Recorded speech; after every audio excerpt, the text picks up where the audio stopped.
Space, described by scientists to be the coolest place in the universe to throw up. Oh, nice one, Strap. That one looks like the Macau pie. Hey, I was watching that.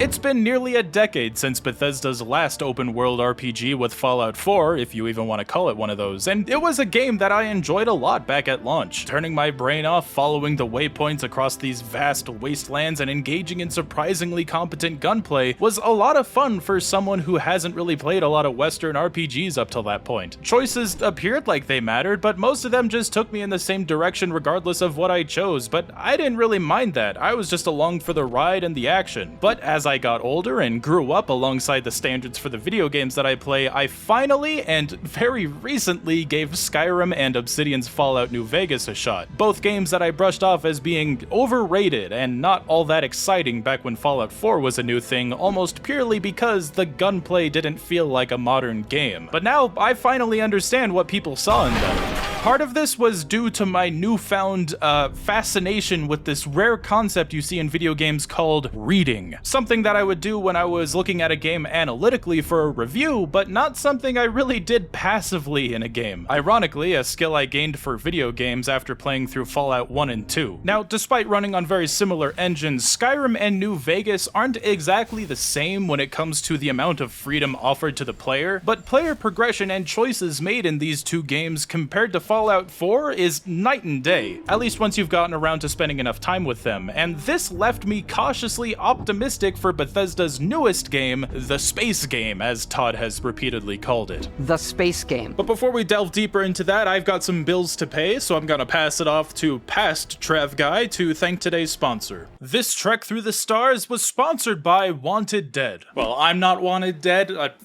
Not yet, anyway. Wanted Dead is 110 Industries' cyberpunk hack-and-slash game, created by some of the creative minds behind Ninja Gaiden and Dead or Alive, capturing the raw spirit of 7th-generation games with an eccentric art style that'll take you right back into that retro-futurism art style of the late 80s. Take part of gruesome, hybrid hack-and-slash gunfu combat, challenging boss fights, and over 50 stylish finishers. And if all of that sounds great to you, then I have great news, because Wanted Dead is available for up to 50% off on Xbox, PlayStation, and PC, with the sale ending on September 4th for Steam, the 5th on Xbox, and the 13th on PlayStation, so don't let that deal slip away. Follow my link in the pinned comment or description and claim it today. If you end up picking the game up at 50% off, let me know what you guys think. I'd love to hear. And now, back to the stars.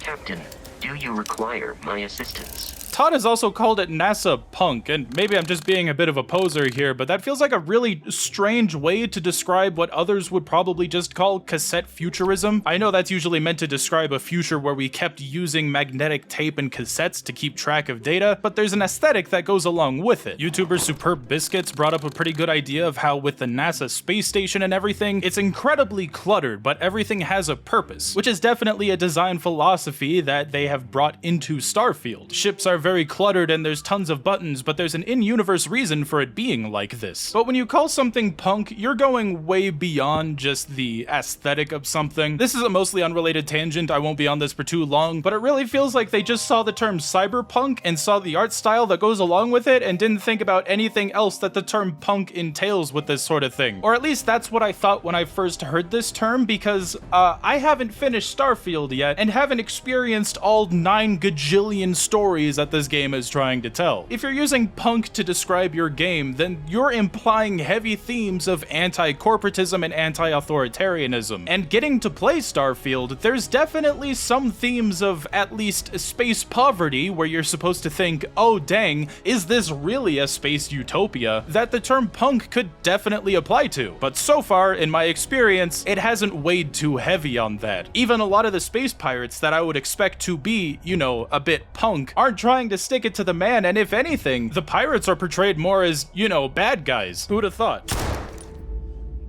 You kidding me? Way to make a mess in front of my new rook. They've got a very strong unwillingness to help their fellow pirates out even if they're in need, and enough faith in a free market concept to make the libertarian convention blush. Which is really cool. I think it makes for a great story, but I'm still struggling to find the punk in it. I did take up a bounty which led me up against a spacer punk, but he doesn't seem too different than the rest of them. It feels like punk is just a larger type of enemy. Again, all of this is totally fine. It's not a deal breaker in any way. I just want to express something that was, you know, on my mind. But hey, if it turns out that space is commodified by NASA in this universe and some grand authority figure is using this cassette futurism to propagandize citizens into conscription, then sure, NASA punk could be a really appropriate term here. I'm just not far enough in the game to say if that's the case, and I don't know when I will be. It's just an aesthetic, dude. Yeah, I know. Mild politics aside, I do want to make a quick disclaimer. A lot of my time spent in Starfield was as if I was playing it like any other game. Yes, I know that I got an early review code for the game, but that didn't really affect how I played it. I talked to as many NPCs as I could, got distracted from my main quests to wander off whenever I goddamn felt like it, and I didn't want to rush to finish the story, and that's not only because I've been advised not to spoil the main quest, but because I wanted to. A lot of the appeal was just exploring this universe in my own time. Look, I'm just saying that I don't think you're playing a Bethesda RPG right if you're not ignoring the Mario dragon that's about to end the world so that you could go and cook enough cabbage stew to fill the Ilanalta. Also, as we get into specifics about the game, I won't be spoiling the main quest, but I will be spoiling some side quests, so be warned. Now let's see, what's the best place to start this video at? I'm thinking right here! Bam! Space isopods! Oh, that's a big one. We must defeat them. Oh, I don't like that.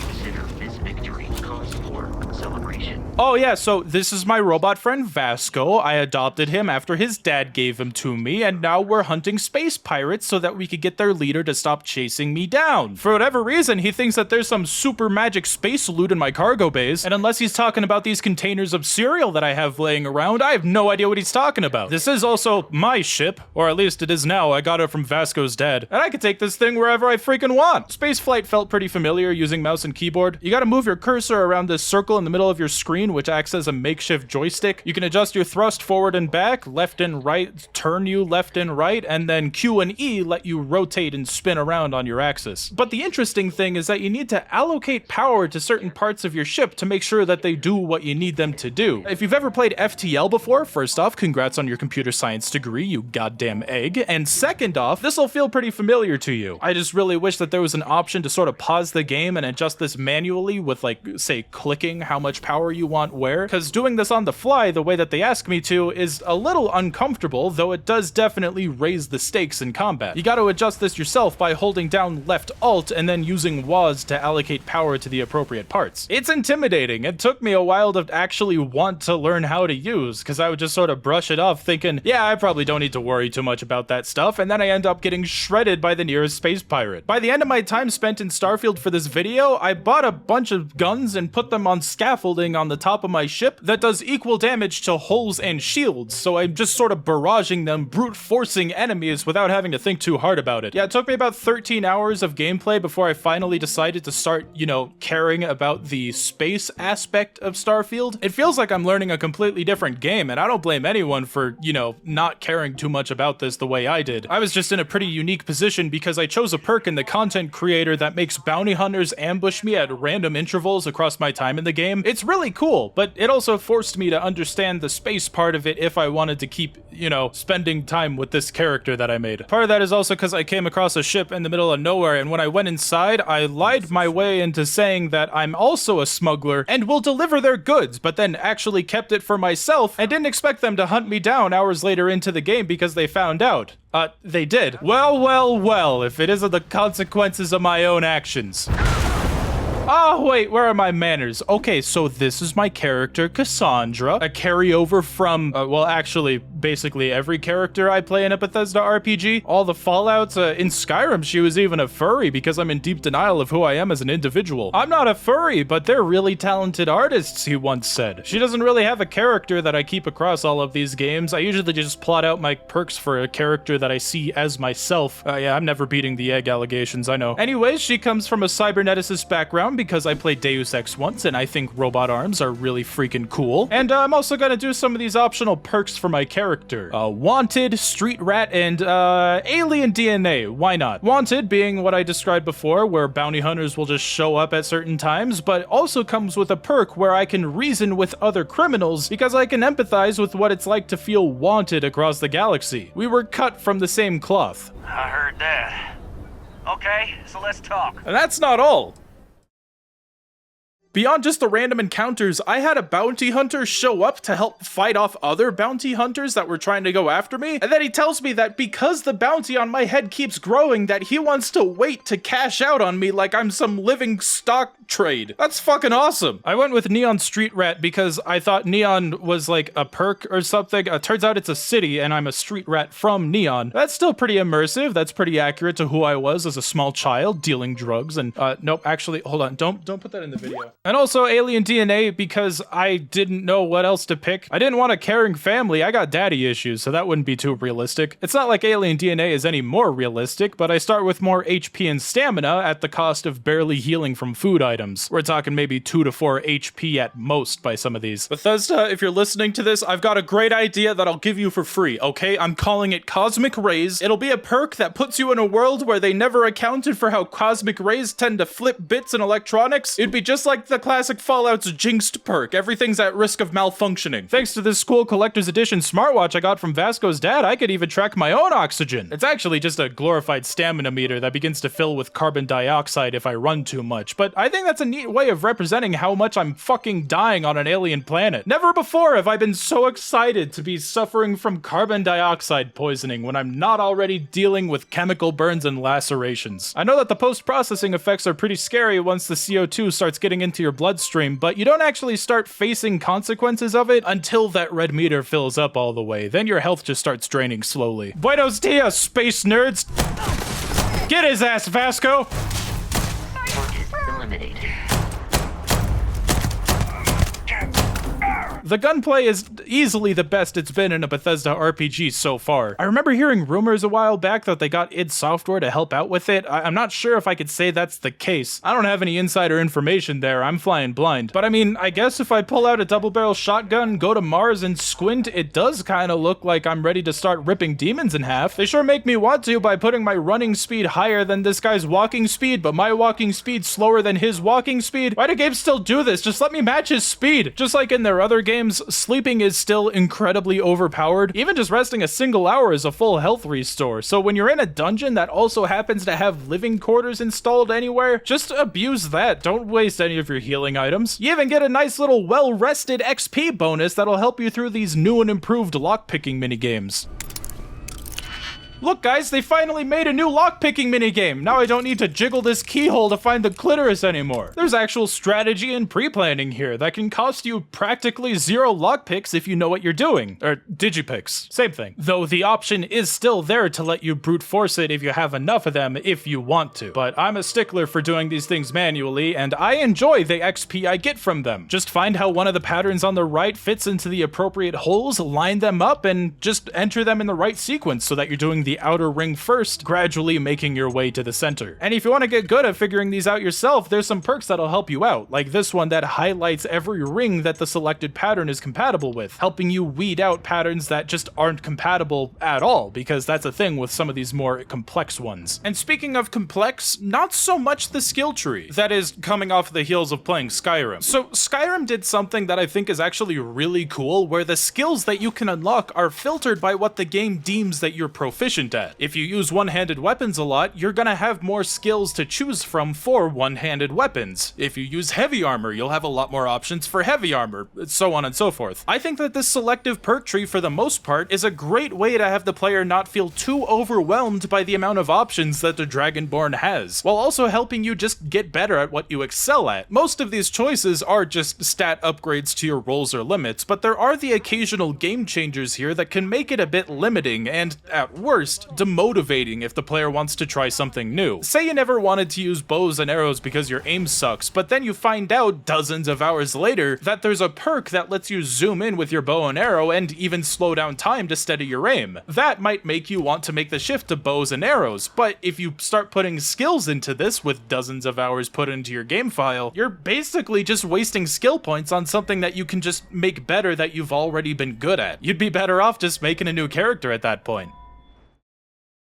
Starfield sort of has an answer for this by letting you pick from the top row of any category of skills that you want, and then not letting you upgrade that specific skill until you've completed the challenge enough to use it. When I saw this, I was expecting something similar to, say, the weapon challenges from Doom and Doom Eternal, but it's a lot closer to just gaining XP in your expertise like in Skyrim, and then letting you level it up once you've finished that challenge. So it's not too punishing if you want to try something new as long as you can afford the entry fee. Because of that, I didn't really plan on doing anything too tech related at the beginning of the game, but I still spec'd into the jetpacks. I almost hate that this is a skill that you have to unlock because this thing can give you a double jump or a multi-jump in the air depending on which ones you find. You could loot jetpacks off of other people or buy them in shops just like their armor, and some of them have completely different effects. Though I guess if you didn't get this skill, then you could just sell all the ones that you find. This does come with the weird caveat of Bethesda games staples that were used to being part of the player's skill set from the get-go now being locked behind a skill. Hidden, caution, danger, all that. You gotta unlock that first perk in stealth just to get this. Which, yeah, okay, that makes a bit of sense, but I was quick to dismiss this feature just being absent from the game altogether. Oh, that was pretty cool. He blew up like the Revenants do in Doom 2016. Turns out that the pirates have taken up base in a lab originally meant to study those that inhabit the planet, trying to learn and hopefully weaponize any alien life they could get their hands on. But the pirates don't care. They just want more shit that they could sell for credits to other pirates that are trying to sell their things for credits. And in this case, they think that my ship is worth a lot of them, so I could either tell them to fuck off or fight them off. I chose the former, dabbling in Starfield's new Persuasion minigame. Persuasion is no longer a single speech check, and instead a bunch of smaller speak checks all at once, with options becoming more difficult the further away from green and towards red they follow. Now, if you want to get good at these, don't look at the turns text at the bottom of the screen as to how many chances you have to say something like I did. That's just how many times you can fail a speech check, no matter how risky it is. I initially thought it would be kind of cool if I had to do some math, like I only had 3 chances to say something to change this guy's mind, so I had to make sure that I picked one with a high enough value to actually do something, which may have been how it was originally going to be, but I think that this worked out in the end. Hell, if you're lucky, you might even land a critical persuasion on your speech check, automatically letting you win the online argument even if you only chose a +2 option when you have 5 slots to fill. You're not wrong. And that's totally ignoring the auto-persuade feature that you unlock when you've participated in enough arguments, sort of like a buy 10, get 1 free kind of thing. Yeah, I don't think any of us is ready to die here. Oh yeah, that was Adam Jensen, by the way, Elias Tufexis. That's right, motherfucker, I'm bringing this Deus Ex metaphor full circle. Anyways, I talked the pirate down from trying to hunt down my ship, fast travel to said ship, and head out for my first time into the first big city in Starfield, New Atlantis. Much like the fictional story of Atlantis itself, this is where my performance starts to fall off the rails. It's not too surprising that my frame rate would start to chug when I enter these larger city hubs, but the surprising thing is that I've barely noticed any dips in performance until this point, and afterwards, it's really only in these larger cities. Something about this new Creation 2 engine is actually pretty optimized. I don't think that they were lying when they said that Starfield is going to be their most glitch-free game. In the 23 hours that I have logged at this point in writing my script, I've only had the game crash once on me, and glitches have been few and far between, if not completely trivial, just really minor things. Actually, I don't want to be here right now. I want to go to Mars. Hey, check it out. We finally colonized Mars and ran it into the goddamn ground. Who would have thought that a planet with 95% carbon dioxide in the atmosphere wouldn't be a great place to settle down? Not like that stopped mankind in this fictional universe, though. We've colonized just about every planet and moon in the galaxy in this fictional universe. From some actual star systems that we can observe by looking in the night sky ourselves, like Ptolemy and the Alpha Centauri system, to a bunch of fictional systems like Carrion and Valo. Some of these star systems overlap, which I think is their way of explaining binary star systems, though all of the star maps themselves only feature one star in the middle. I guess that if we can only lock the map to the star to turn it around and find whatever planet we want to land on, that makes sense. It would be a little confusing to try to do a figure eight around two of these at the same time, but it's good to see that there are so many of these binary star systems, because if you don't know, most star systems out there are binary stars. It's more rare to actually have one that's just got a single star in it here. Hell, our solar system was almost a binary star system if Jupiter wasn't a little bitch about it. That's the kind of nerd shit I like to see in games like this. I spent hours in this questline on Mars where I helped this poor mining company try to get the equipment they need from a corporate that just wouldn't listen to them. I planted myself as a corporate assistant so I could fudge the numbers myself to get them what they need, but when the mayor of the city finds out what I'm doing, he offers me a chance to just let it go under the rug if I can take out a ship of his that's been stolen by the Crimson Fleet, the same pirates that were after my ship at the beginning of the game. But when I get there, they're sending out an SOS because their grav drive is broken, and so I go to check it out just to make sure. It was partially a lie from some pirates, but the grav drive is broken, and they are trying to take it away. The pirate leader here is civil about the whole thing and offers to just let me go if I can help them repair the ship. See?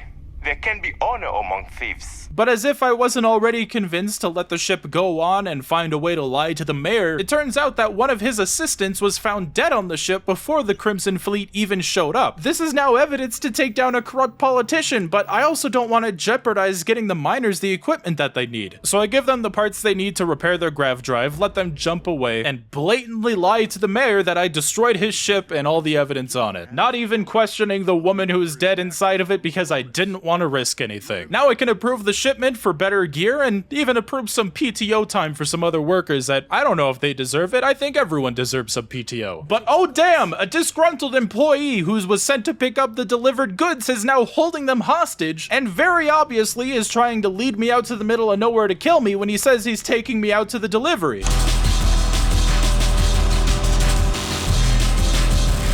Alright, that's enough. Now face me, so I don't have to shoot you in the back. I tried. I really did try to talk him down, but unfortunately my speech check just wasn't good enough and I had to put him down like a demon in the rough. And by that I mean a double barrel to the face on the surface of Mars. Are you kidding me? He just took a double barrel to the face?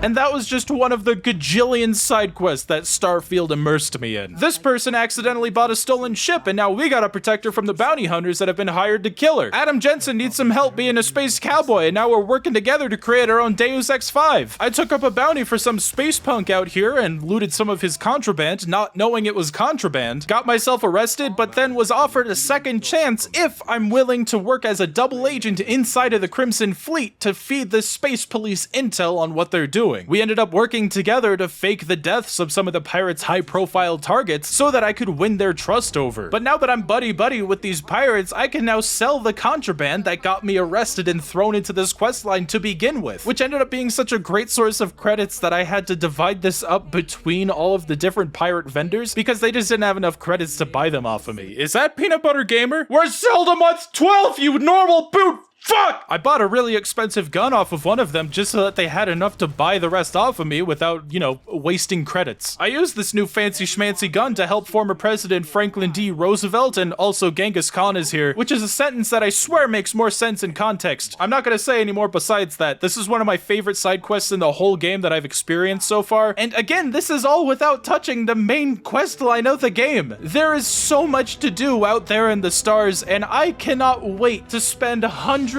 upon hundreds of more hours soaring across that sea of stars.